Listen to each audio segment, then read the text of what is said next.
away from Naru and Elwind in particular. He's a fantastic Fizz top player. Yeah, I'm actually surprised that the Chiefs did decide to take that away. They could have just picked it themselves. Swiffer and Swiper both play that one, but not going to do so this time. We've seen the Fizz open quite a few times. Swiper not picking that one up. Elise is going to be banned away from the Chiefs. Is it going to be the Alistair? Are they going to take a leaf out of Besiktas's book? Well, let's take a second to consider that Callista currently exists. No, she doesn't. Oh, Ben, hey. No, she's disregard me. She's just sitting down. She's martially poised on the bench, writing stuff friend. over here, and I came back. I was like, Callista, let's go, and it's not there. Oh, so. love this ban though. Yes.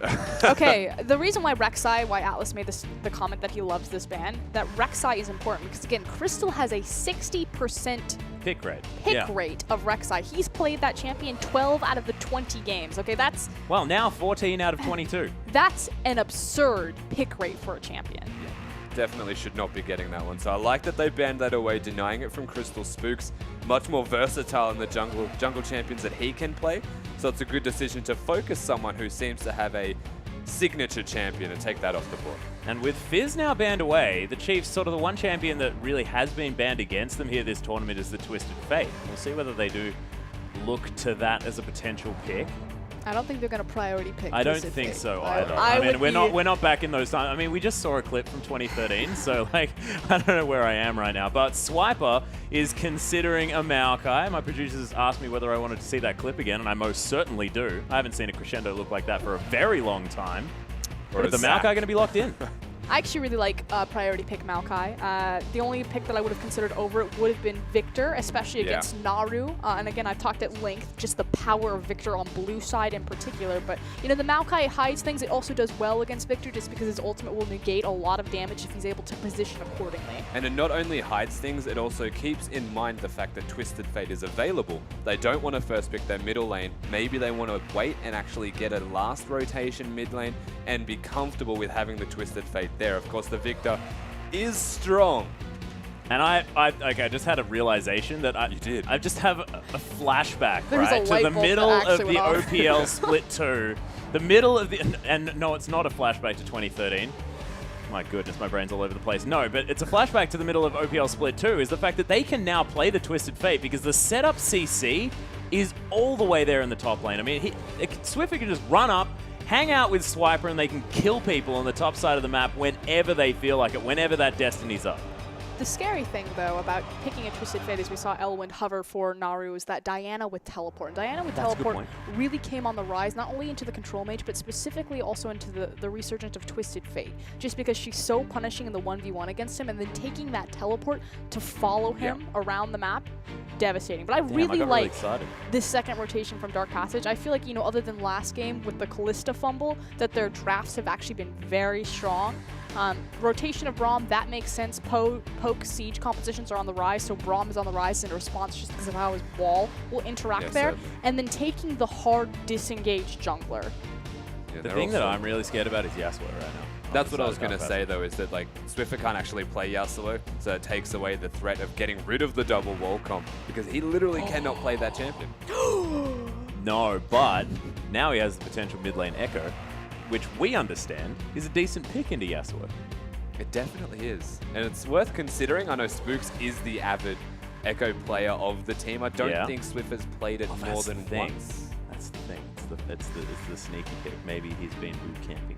Well, maybe. We don't know until he locks that one in. I just like getting excited over every single pick. But I'm in an excited sandwich. They've also gone for the Thresh.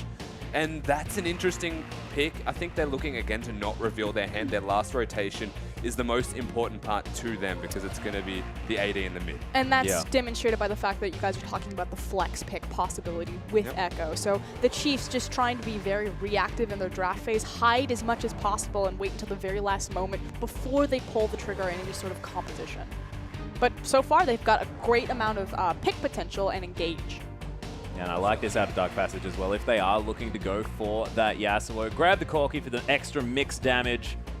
Make sure that you're not channeling into that AD too far. Corki is also very good at 2v1 should a lane swap come through to unlock a Rydal on the Braum. Braum very good at roaming around the map level 1 due to the power of his Q. But if he decides to 2v2 with Braum, Corki's also very good at proccing Braum concussive blows very quickly and efficiently with his Gatling gun and his auto attack.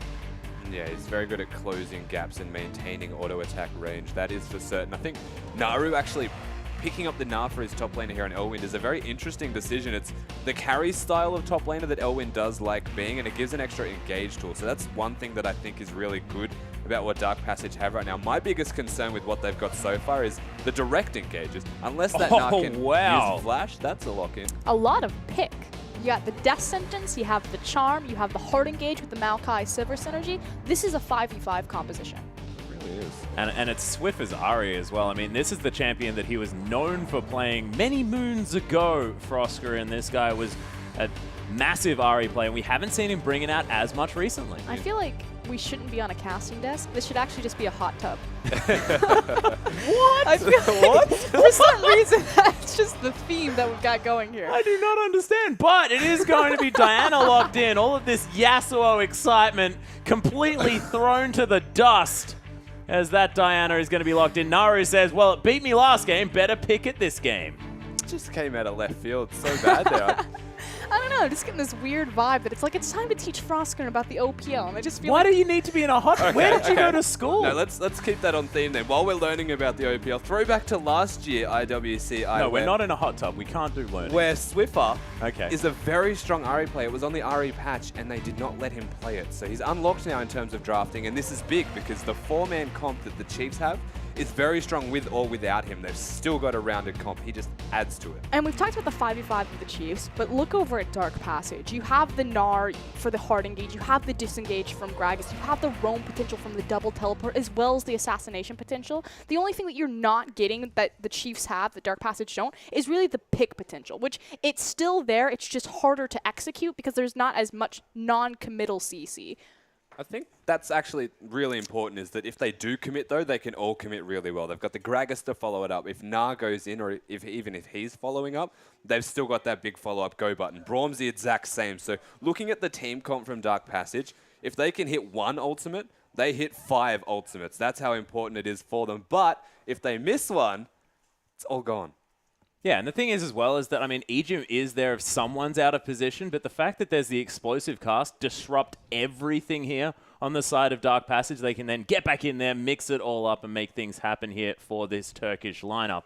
And we'll see whether they can make sure that they can get people out of position, because we know that the Chiefs, once they start falling behind, it's very difficult for them to mentally get themselves back in. We've seen it in that game against Detonation Focus Me. They just couldn't find their way back through. I mean, it's to their credit, it's very difficult to do against the 3-0 Kalista very, very early into the game, but look, we'll see how they do. Yes, but if we have a look at the entire team comp that Dark Passage have actually got into place right now, I think the biggest concern is, again, if Chiefs fall behind. Yep. There is no way for them to really get back in with this direct pick comp unless they find Deep Vision and make it work. But if you look at Dark Passage as a team, if Crystal's ahead, he's able to put down that Deep Vision, utilize his support as well, and just place down Deep Vision, prevent picks, and that's where they'll find their strengths. I think early game's actually very important for this. Yeah, I'm actually interested to see sort of how Crystal plays on not Rek'Sai as well, which is going to be interesting to see. But ladies and gentlemen, the reason we're still on your screen is because we do have a slight pause at the beginning of the game. We'll see whether we can get that one resumed as soon as possible, and we'll be on to the Rift. But before then, we can continue going over these lineups, of course. It is just behind us here as well. So Swiffer managing to pick up the Ari bit. How does it do against the Diana? Well, Ari and Diana is very much assassin-style matchup, but Diana has a shield through laning phase. So that is one strength that you can find. The number one priority that you look for when you look at both of these guys is how Diana can control the minions and actually control the wave. Because naturally, all Dianas that you'll ever see push at level 1. They make it reset so that they get level 2, and then they're at equal footing. But you look at last game, level 2 gank from Dark Passage on a Diana, trying to make that lane really difficult for her. The thing is, Ari is very good at working around having lane control and minion manipulation. So I think you look at how this lane goes, it comes down to who works the minions the best, which is such a small thing to consider, but it plays the biggest part. As the game goes on, though, really they're both just assassins, and it comes down to who hits the spells. Yeah, who hits the charm, who hits the crescent, slash, or sweep, or strike. Still not entirely sure which one that one is. One of them's Jinjiao, one of them's Akali, and one of them's Diana. And look, We'll figure it out one day. But I'm very excited to get into this game. Speaking of which, we are going to have a resume, and we're going to be hopping onto the Rift. The Chiefs taking on Dark Passage, our 5th game of the evening. Dark Passage already grouped as 5 here, but it's a 5 stack on the side of the Chiefs as well. We'll see whether we have any early action. This is really risky. So level 1 Braum, incredibly potent. That said, level 1 Thresh, if EGM decides to take Death Sentence versus Flay. So. And Echo. Always starts with W. Oh my goodness, but the Chiefs have been caught out. They've been seen spotted. At least. They're on a ward. But this is the danger of invading from the side. Just hide in the pit. Yeah. Oh my god. No, wow, the double stun them. Oh my goodness, the Boomerang. The flash is out there by the Chiefs as the Charm lands. Actually, Charm taken first. That's not exactly great. Side9 flashes forward. Spooks, though, he's going to get ignited up. The heels down. First blood goes to Naru very early. It's horrible for the Chiefs. 2 kills already in Dark Passage. Able to pick him up. This is why you don't invade up that ramp. We saw this at Season 4 Worlds when Starhorn Royal Club invaded on Samsung White. They did the exact same thing. If you suspect that this is going to happen, you ward from the red buff over the wall and you stand and you wait. Yeah, and that's exactly what happened. They got caught with their pants down trying to invade. Again, they have a lot of strength. The Echo hit a 2-man stun, but immediately has to back out. This team comp from Dark Passage is not that great at level 1, but they've got the Braum. So immediately a stun comes out, Spooks is just dead. And that's not a position you want to find yourself. Again, a second Braum stun. And whilst that level 1 isn't great, one champion makes it unbeatable. But here we go, we do have the initiated lane swap from Dark Passage. This is what we were talking about in Champion Select. Unlock this Braum, put Corki into a 1v1, 2v1 at worst case scenario. He's totally fine. He's self-sufficient, he has long range reach with his rockets, and more importantly, getting Rydal to impact the map. Yeah, even has the range from level 6 with the rockets, but most importantly, I think levels benefit Corki the most. So getting a solo lane and unlocking the Braum also unlocks Corki's levels, which is massive. You compare that to a Sivir, and I mean, Spikes at 6 has the ultimate, but realistically, the levels do benefit Dark Passage. Well, Naru does still have the flash, but can he get out of the Death Sentence? Doesn't quite find him there. The Flay's back, able to get the stun out here as Swiper makes his way in. The chaining of CC is going to be enough, and Swiper grabs the kill. That's what we define as super dead. The chain of super dead would have been a good one there. Was phenomenal. What a beautiful adaptation from EGM, though. So the flash comes through from Naru, so he doesn't hit the hook, but he connects onto the creep, follows it through, and gets a fantastic Flay. Yeah, and even to take that one little step further is that Echo didn't immediately go into the stun. He waited for the duration, knowing that there was no flash available already used, and stuns at the last second. So the comboing a CC from the Chiefs was very on point. They make a pick back, but all things considered, Dark Passage still a kill ahead. We're going to try and get things done here, of course. 4-man stack towards the top side of the map here, but no one from the Chiefs hanging around. In fact, they're looking at a fast push of their own. EGM helping out with this wave clear as well, as Boomerang's just flying left, right, and center. Just left, really. Yeah, mostly left, but went back to center then afterwards, just maybe not to the right. Thank you very much for that, Rusty. So it looks like we may have a 4v0 response after Dark Passage secure the blue buff from vertical jungling. They'll surely join Corki up into the top lane. The advantage is still to the Chiefs, though, just because the next big objective on the map is going to be Dragon, and they're in the most advantageous position to rotate towards it. Yeah, certainly. This is also just a very oceanic thing for some particular reason. 4v0s all the time, and OPL, I'm like, what year is it? Is it 2013? So something to note here, they gave solo gold to Swiper as well. So this Maokai is getting all of the bonus gold for his trouble. And whilst Elwyn has been jungling with his partner in Chrome Crystal, essentially, he may or may not get the solo gold. I like the adaptation if he does. There you go, matched. Oh, wow, that is so cute. As previously seen in TSM versus Gravity. Yes. Well, you know what? It did happen then, it's happening again now, and the sole purpose of this is trying to get the top laner ahead of their opposition top laner, but they didn't get that. No, not going to get hit by the charm. EGM finds his way in one more time with the Flay. Spooks is here as well. Swiffer grabs the kill this one. But we talked about this in Champion Select. Gank Naru. He's the shot caller of the team. Put him behind. Get the advantageous 1v1 matchup, and it slows Dark Passage down. Yeah, feels like the shot calling isn't on point when Naru is struggling. We did see this in the last game. And most importantly, when Swiffer's ahead, he's actually unlocked. and he completely takes over the map with Spooks in the jungle role. But you take a look at how it got to here, that's Egypt. It also forces Diana to use the teleport defensively to compensate and shore up her losses, making sure that she gets back to lane for the farm.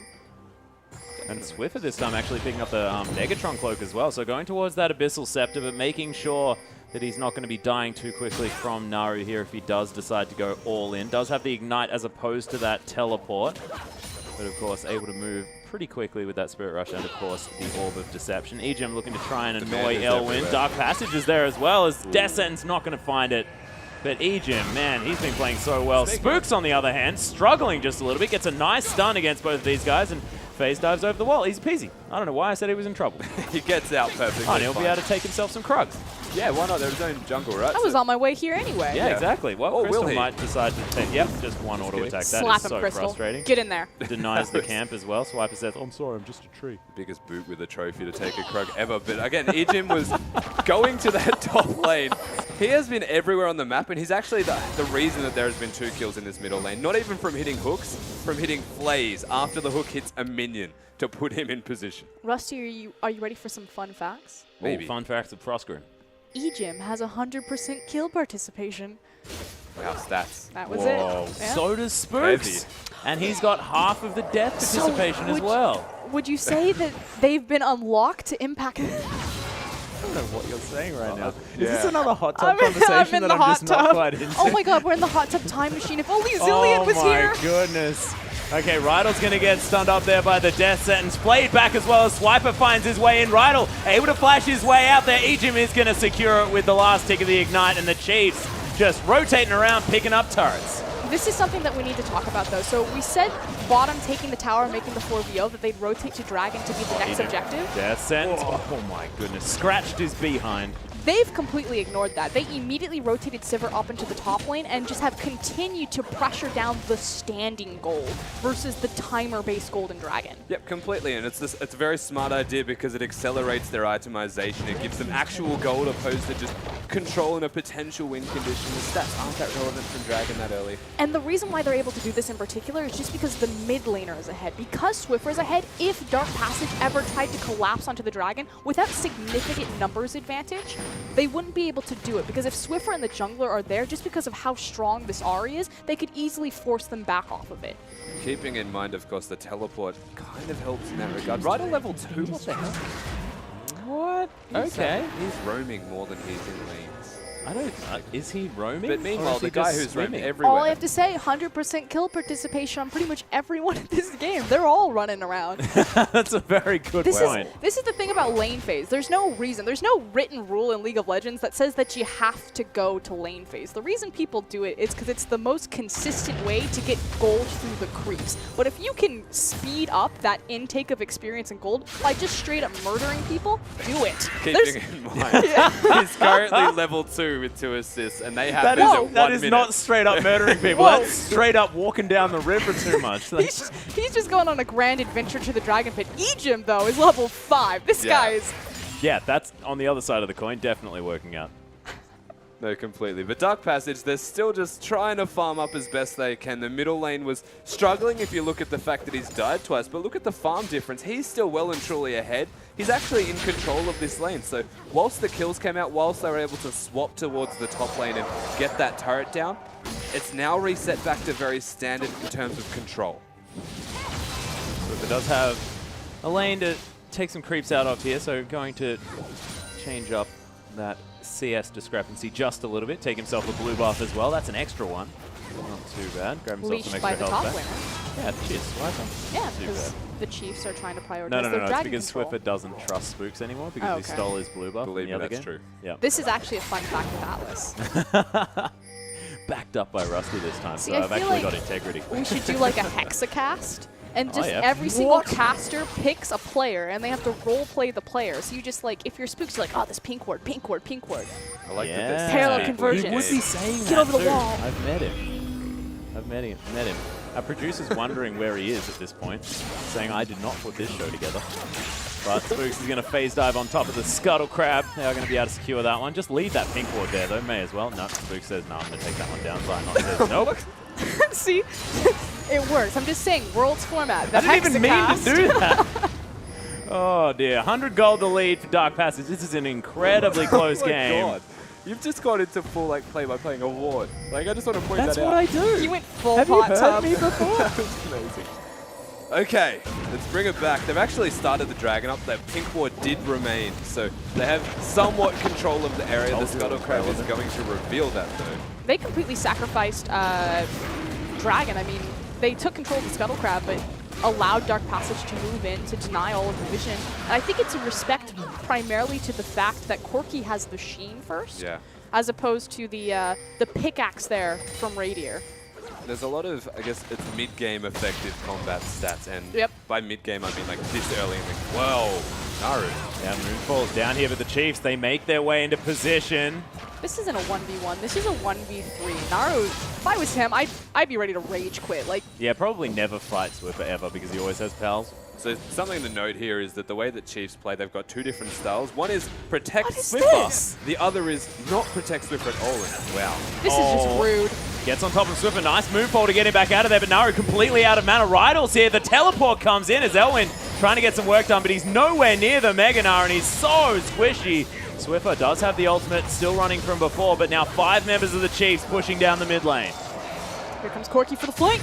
Oh, certainly trying to. Oh, teleport. Diana's back. Yeah, rocket flanks. Get in there. Yeah, going to be popped here just with a disengaged swiper. Slows down the Diana. Lots of burst damage out from the Chiefs here as the death sentence comes down onto Zeit. Not able to get out of there. No one dead just yet, but Elwind almost has Mega Gnar. Exactly right, Rusty. White Rusty. What the heck did I just say? But the Chiefs now going to be okay, and everyone's now middle. So most importantly, Diana having the double teleport negates any siege that was going to come out from the Chiefs. And they put a lot of damage down, but Spook's already used the ultimate to try and get back over to the Raptor camp and had to flash because he didn't quite make it. He took too long. Oh my goodness, the charm was fantastic as well. Ejim has been a god this game. This is just a flashback to PAX last year, PAX Oz 2014, where Ejim was just hooking everyone. Freak will remember. You ask him about it. This is the difference between these two compositions, though. So again, we've talked about the poke, or excuse me, pick potential coming up with the Chiefs as they're attempting to siege. I have to like hold my breath because I'm waiting for them to go in. Dark Passage are entirely reliant on Elwind for their initiation. We saw this. They tried to chase and flank with Naru's teleport to force the Chiefs back, but because of the Sivir ultimate, unless Gnar is leading the charge, Dark Passage do not get to dictate when these teams fight. And to back that up even further is, though Gnar needs to be leading the fights, he's also gone for just the Hex Drinker, and we saw Raider touch him once. And that was not going to happen ever again because he lost a lot of his health. So Elwin needs a little bit more in terms of items, and then it will be really effective for them in using that around these skirmishes. But they got themselves the Dragon for their troubles from that, so things are still good here for this side. Things are looking okay. That being said, the outer ring of turrets completely gone here for the Chiefs. Don't have to worry about that. The map unlocked just a little bit. So the Chiefs now trying to defend their mid lane outer turret. Going to be quite easy. Why are you guys laughing at me all the time? So we were just looking at the scoreboard here and noticed that there has been a lot of attention from the Chiefs in that middle lane, but Naru is still quite literally 37 CS ahead. He does not care that you have focused him this much. He's able to teleport back to his lane. He doesn't miss a minion. I mean, to be fair, Swiffer has had 4 people in his lane, so he just gave each of them 10 CS, and that's why we have the discrepancy. Yeah, Naru's been clearing out that bottom lane as well. That's sarcasm, by the way, in case anyone missed that. Discrepancy across the board is all in favor of Dark Passage. So even if he gave over last hits, they're all still behind, is the point to make from that sarcasm. That was good. I felt like that needed all of that extra clarification that we gave it as well. I'm not taking hateful messages. It's not about that. No, but Chiefs definitely struggling in terms of just last hit. Oh, Spook's going to find his way in here. Elwin doesn't have... Oh, that play out of the bounce as the explosive cast comes in, but Elwin not going to be able to get out of it just yet. Hex Drinker's down, but Radier doesn't care about that. They take down the top laner once. Actually, the first time. Not bad. Look, basically that was just Ejim. The explosive cast from Krista was phenomenal, but it was timed with the hook, so Gnar wasn't going anywhere. Unfortunate in terms of that timing, but they make another pick. This movement around the map is the one thing the Chiefs are falling back on right now. Whilst the laning strength seems to favor Dark Passage. Oh, look at this too. And they've prioritized Sivir. They did it against Detonation Focus Me over the Kalista, and yes, they lost that game, but it just goes back to the Chiefs' comfort in making these quick macro rotation plays. So we've seen, you know, Bangkok Titans use Sivir to try to start fights quicker. The Chiefs are doing completely the opposite, just rotating and pulling Dark Passage around the map. I mean, we saw that from Detonation Focus Me when they played the Sivir game also, is even just using the ultimate to close distance, things like that, is exactly what they're trying to do. And though they're losing in laning phase from just last hits, they are moving around the map effectively, as you mentioned. And the trade-off, I feel like it does start to favor Dark Passive if it doesn't start to snowball further than just this 1,000 gold lead. Yeah, and the thing that's happened here as well is that Naru is trying to get this snowball going from farm alone. He's not looking to try and assassinate his opponents, which is what worked for G4. Instead, just trying to pick up way too much farm for this team to deal with. But now, sort of 1-0-2 on Swiffer. Does have the Abyssal Scepter now completed, as well as that Fiendish Codex. And it is going to be Naru sitting on that Nashor's Tooth, as this dragon has 30 seconds left to go. And the big thing about the dragon spawning is that it's going to be the next point of contention, is going to be the completed itemization between the 80 carries. So Radier has finished his Infinity Edge, obviously picking up the crit stat as opposed to going the Avarice Blade because they're preparing for this 5v5. But on the other side, Corki having the completed Trinity. Oh my. Yeah, but he also has been completely desentenced. There's the Flay as well, but he gets exploded. Can the Chiefs manage to clean up the fight, though? That's the question. Swiper finds his way in. Swiffer takes down Zeitnot. It's a double kill already as Naru's in the backline, but can't find his entrance. Elwyn completely out of any Mega. Another triple kill down for the Swiffer as he lands another charm. Elwyn falls. Radius steals the Quadra. What a jerk, but the Chiefs with 4 kills. And that was on Ejim again. He hits another hook, this time onto Zeitnot, and splits the gap where there was a tank in front of this I don't understand Ejim right now. I don't understand. Okay, I know that Ejim's playing fantastic, but the guy that I want to point out is Swiffer. He looks 10 times better on Ahri than he does Victor, and we can get a replay. Yeah, so you can see the Flay hook. It catches them all out in a horrendous position. Zeitnot honestly just blows them up. He has that Trinity Force and the damage is there, but the flank from Swiffer in the perfect position. Naru can't make anything happen. He's stuck running away from tanks, and Rayder with the spell shield up, and didn't even hit the Q under Rayder. All while this is happening, Ahri is just putting in overtime. Yeah, and the one thing that I really want to bring up here is the fact that Elwyn was nowhere near Mega Gnar for that team fight, and this really sort of brings into harsh light the fact that he's a mid laner. This guy is not used to the top lane role completely just yet. Of course, he's able to play like the likes of Fizz, these champions that are good in the top lane at the moment, but he's still in that transition phase. It was only sort of very early on in this season that he made the transition, and he's just not quite there. It just doesn't look like the Gnar is necessarily what's helping him out here. It looks fine in the laning phase, but the team fight's just not what they need right now. And that's pretty much what Dark Passage's 5v5 composition is entirely reliant on, is that Gnar ultimate. I feel like, again, that dragon fight was more important than it otherwise even looked. Oh, Crystal caught by the charm. The death sentence there as well. The explosive cast was down. That Unbreakable was fantastic from Rydell as well to save his jungler. Beautiful disengage from Crystal. Oh, that charm was even better. Flash Play comes in. Elwyn able to get the wallop down, though. Able to get the Mega Gnar is more important as Radier gets... Oh, my goodness! Just the freaking tip from Ejim.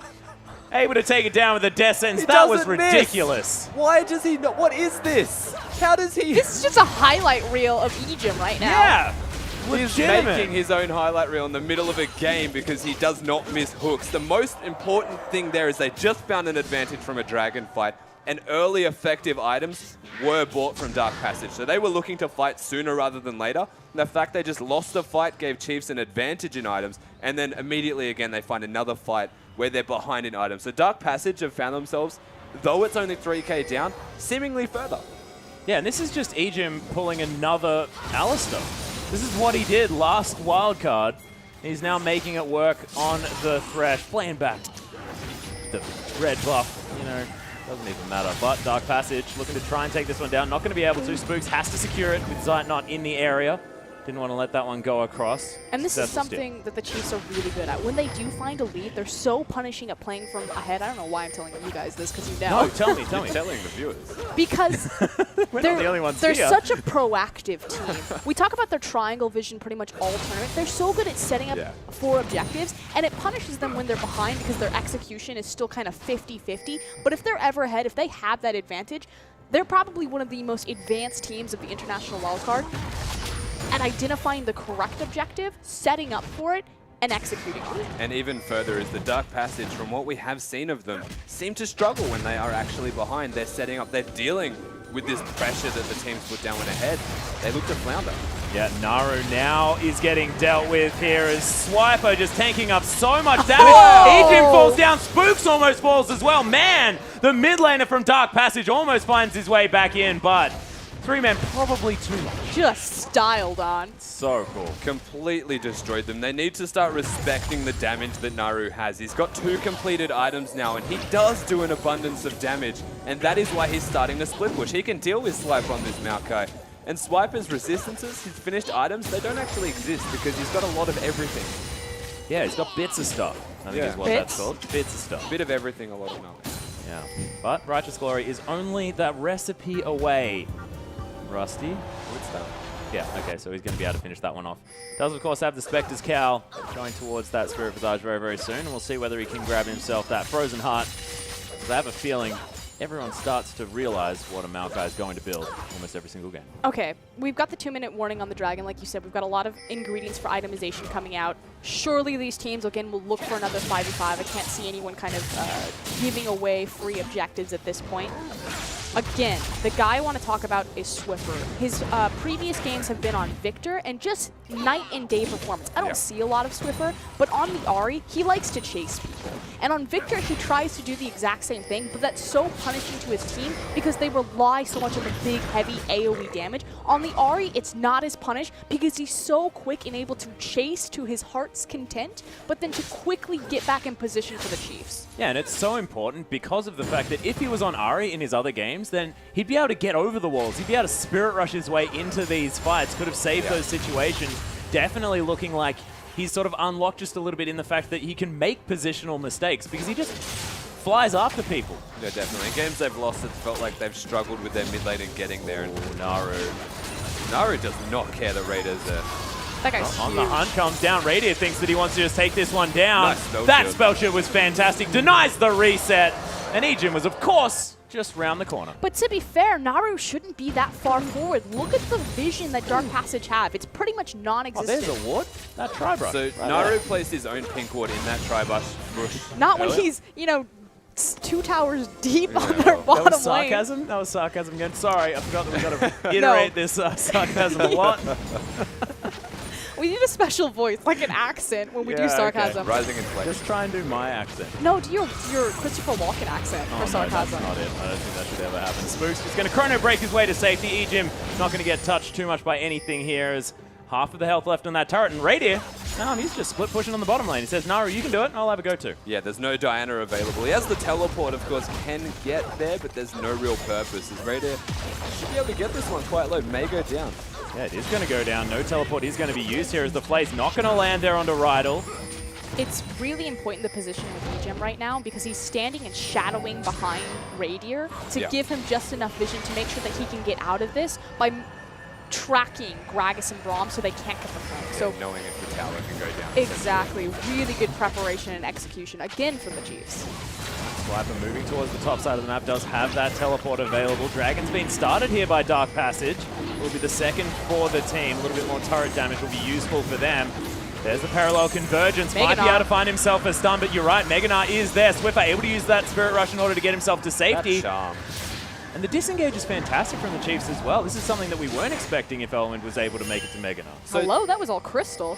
That honestly was just a charm right there from Swiffer because he body slammed over the Dragon Pit and tried to explosive cast, but it was delayed because the charm that was not even really aiming for that particular maneuver still connected and he couldn't actually use the explosive cast. But he disengaged for them, but it was not because of the charm. It wasn't an intended maneuver. No. Working as intended maneuver. That said, Dark Passage, 2 dragons up. They have been doing a good job getting on top of these objectives, sneaking what they can against the Chiefs, and they're still in this one. I mean, we have a sizable gold lead, but I feel like it's actually much closer in terms of the confidence that Dark Passage are playing forward with.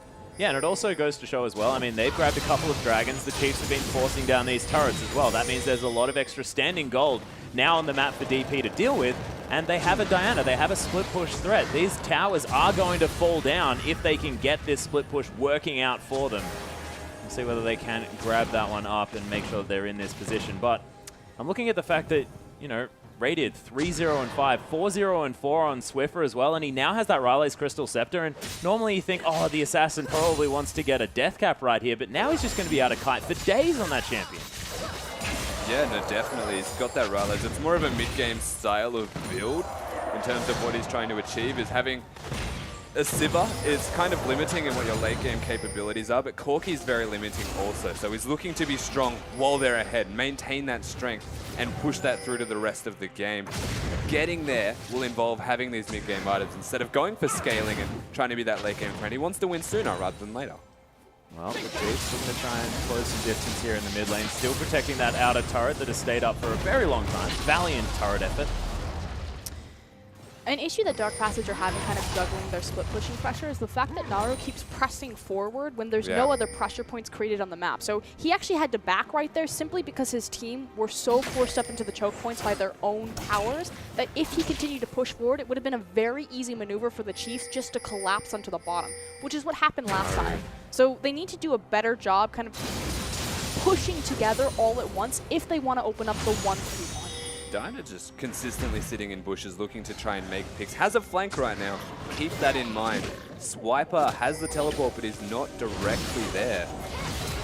Oh, there's the flash engage here from Rydal. Knocks up Ejim as Zeit not over the wall. Death Sentence on Naru. Avoids the engagement, but Spooks is going to get exploited. Able to use the ultimate and gets out of there. 2 dead already. The bottom lane down. Swiffer going nuts in this fight as Naru can't find a target. Double kill for Swiffer. Elwin's dead as well. That's one for Radier. And Swiffer flashes forward, takes some turret shots in celebration. And Chiefs, they might be able to break the base. Tanky stats and Radier not getting in range to be engaged on was the sole reason. Spooks was down to single-digit health then as well. That was ridiculous. They wasted a lot of time trying to get down Radier, just position-wise, but meanwhile Swiffer's legitimately just in the backline, taking everybody down. Ejim just engages in a counter-engage manner so well that they just couldn't turn it around. I mean, effectively, you had both Assassins with a straight free access to the backline. The difference, Swiffer 6-0 and 5, Naru 2-5 and 1.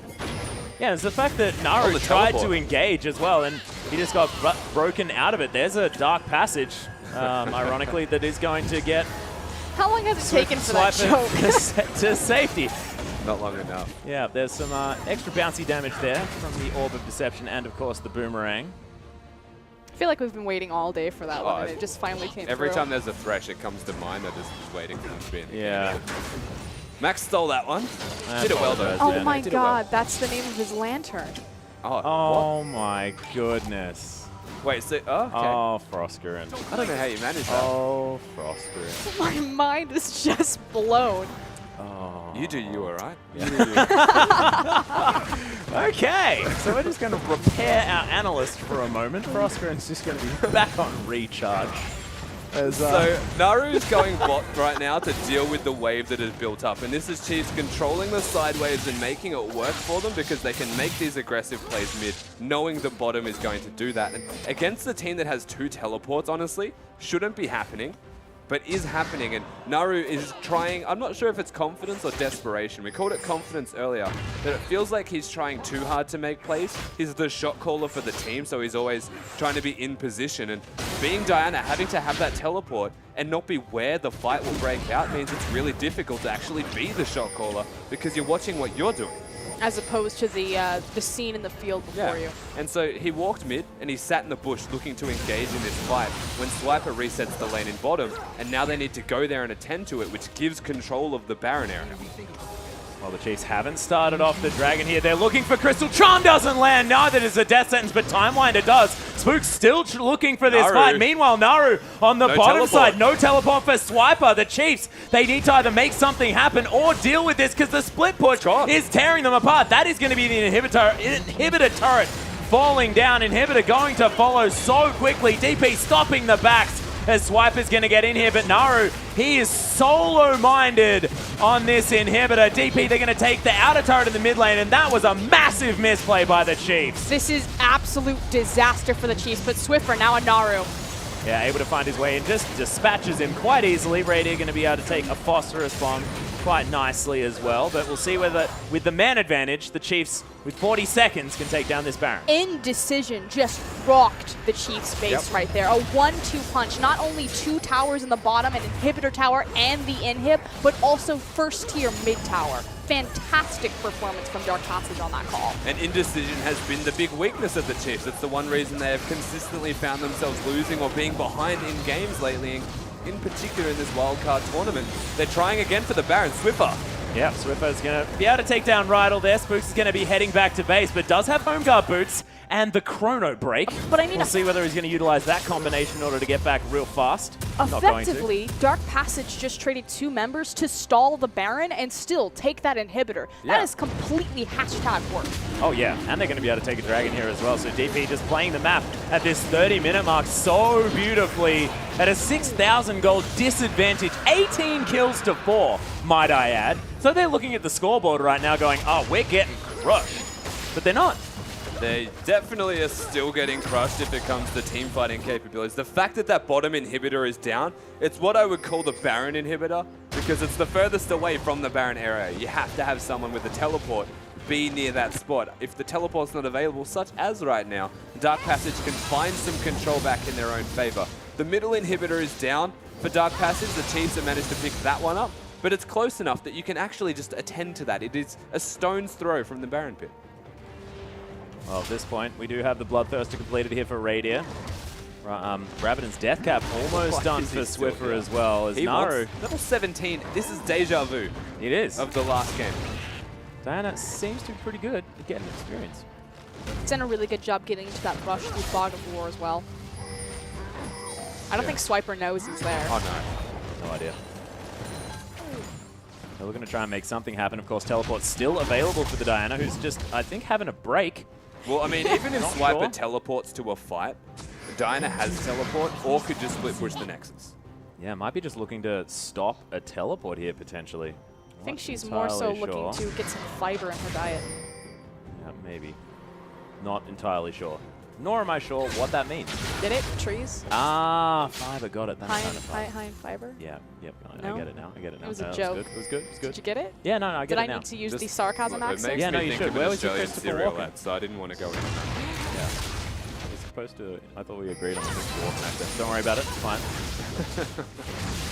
Oh man, Naru is still going. Like, he has no Inhibitor to take, but he's keeping Swiper down, which means Swiper will be a non-factor, and Naru can successfully 1v1 him. And it's bringing attention from unwanted guests. What's important here is that Swiffer is making the rotation to do the 2v2, or excuse me, 2v1. Oh, there's the charm that lands as well under Naru. He's in a lot of trouble. Able to kite him out here as well. Gets out of the rest of the damage there with the Moonfall. I like that. Swiper comes in. Legendary Swiffer. Now, they deal with that one. That I wanted to point out is the fact that they have a Sivir in their composition. So it was just really important how Dark Passage handled the 2v1. So by the Chiefs committing multiple resources to the bottom lane, it gave Dark Passage a window of opportunity to pull the trigger and look for the 4v3 in the mid lane.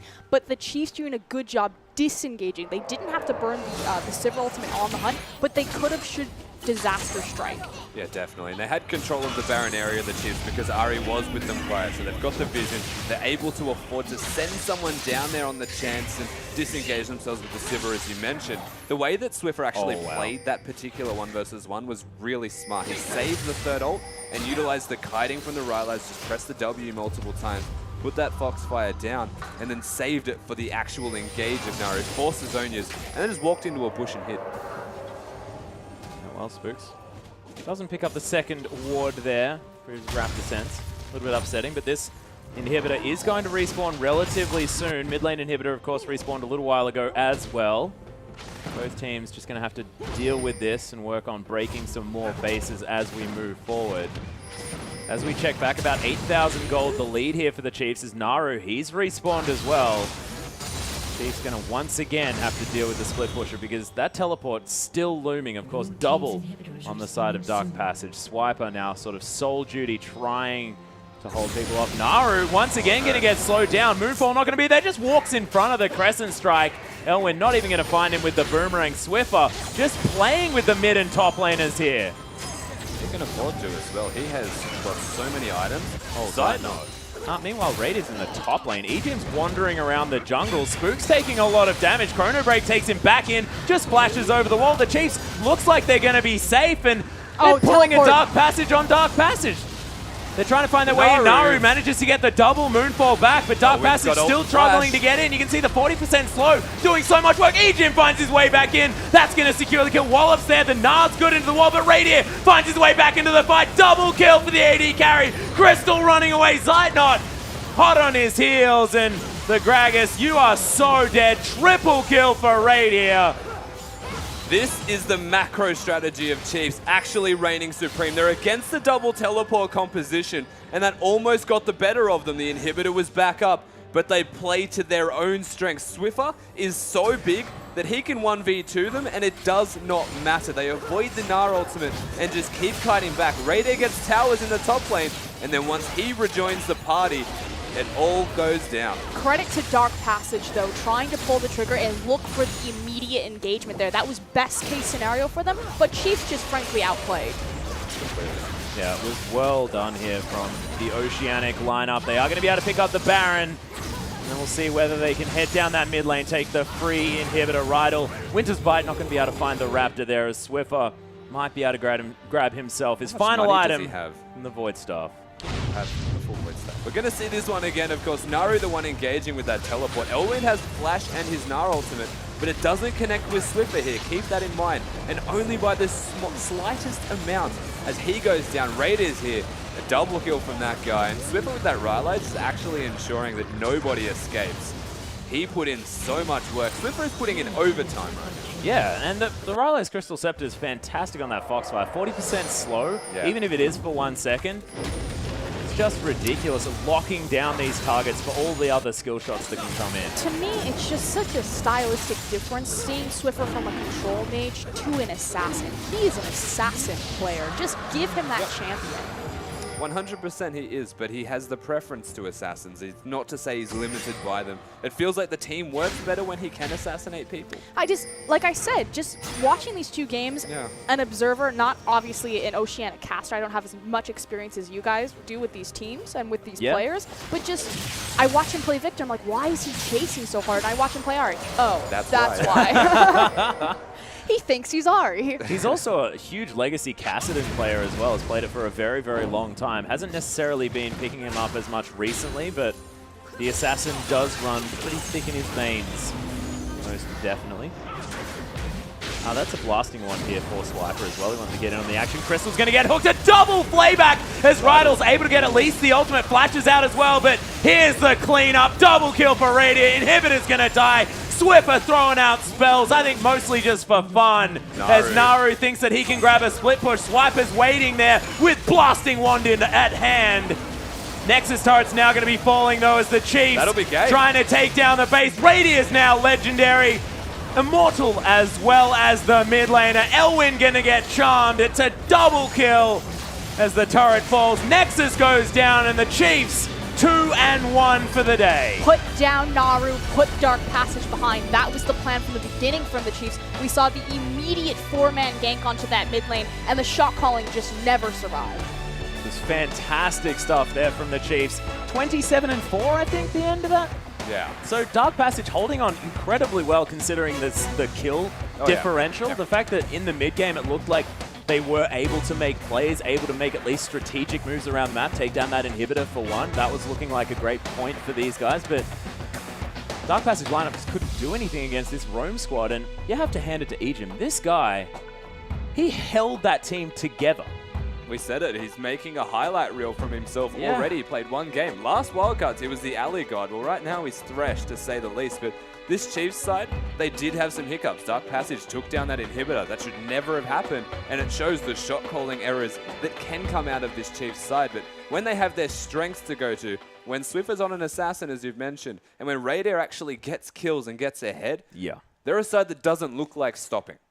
I'm really glad that you brought up the Dark Passage kind of macro calls in there. That I think it was probably a 10-minute in the mid-game where they were able to take down both the bottom towers as well as the inhibitor and then trade on mid-tower as well. That just proves how strong Dark Passage still are. The fact that they were down so much gold, but they had the confidence and the forethought to make a call like that. Still, any team who's looking at Dark Passage, you have to be scared of them. Despite back-to-back losses to the Bangkok Titans and the Chiefs now, they're a very terrifying team. 100%. And considering, I feel like we said this at the start of the game as well, the early game was the most important determining factor as to what was going to be the outcome of this game. And 2 early mistakes from the Chiefs. Dark Passage find 2 kills, but suddenly the entire map was controlled, mostly from Egypt to be fair, but the entire map was controlled to the point where Chiefs brought that back and then some. And once the early control was there, the snowball began. And all from this one thing, it became a massive victory. Yeah, that was 50% of their kills happened in the first minute of the game. They only got 2 kills for the rest of that, which went for about 40-odd minutes. Yep. So ridiculous control there and making sure that they were able to keep each other safe and alive throughout that game does come back to Egypt, but there's the fact that the 2 carries of this Chiefs lineup look like they're playing out of their minds, which is fantastic moving forward. It seems like sort of they've come past the hiccup of the fact that, you know, they were a little bit worried about Bangkok Titans this morning. Not so much anymore. I mean, frankly, it could have been that they just overlooked Detonation Focus Me. I mean, you look at that draft phase, and if your day is scheduled where you have Bangkok Titans, Detonation Focus Me, and Dark Passage, and everyone's saying Dark Passage are the team to beat, and Bangkok Titans are the dark horse of the tournament, I can very easily see how the Chiefs would kind of overlook and underestimate Japan. Yeah, it certainly does make sense, and we'll see whether anybody else has made that mistake, as Japan are going to be coming up next, but we are going to throw it out to Sada and Pastry time for some further analysis. This isn't pastry time at all. Jake Spawn Tiberi. We just saw the Chiefs take